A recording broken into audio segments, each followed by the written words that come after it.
鼓励台湾历史博物馆详细展师徒市民为110年更新以来得到各界肯定，民众满意度更高达97%。今年更得到美国缪斯设计奖金奖。从交汇之岛这样子的一个概念来去重新谈台湾的历史，然后所以会很着重在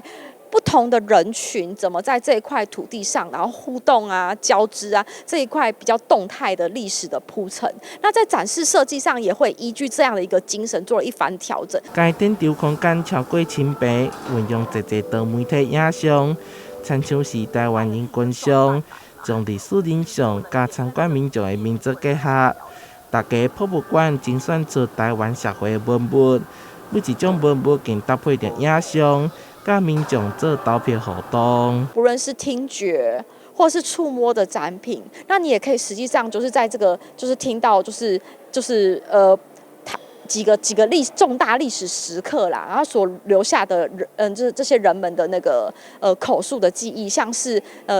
那个终战那一天，就是1945年，就是第2次世界大战结束的那一天，不同的台湾人他是怎么记忆这一天的？然后他所留下来的这些长辈所留下来的口述，你是可以实际上在我们的展场中是听到这样的一个声音的。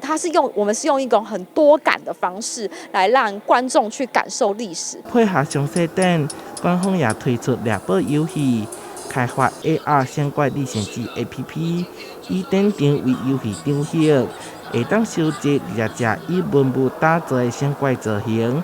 这款游戏同时也摕下缪斯设计奖的银奖。那小仙怪他会跟你们说，就是跟观众说文物的故事，也会跟大家说一些有趣的历史小知识。鼓励台湾历史博物馆表示，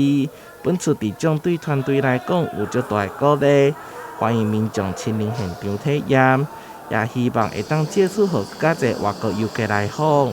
台南新民所发采访报道。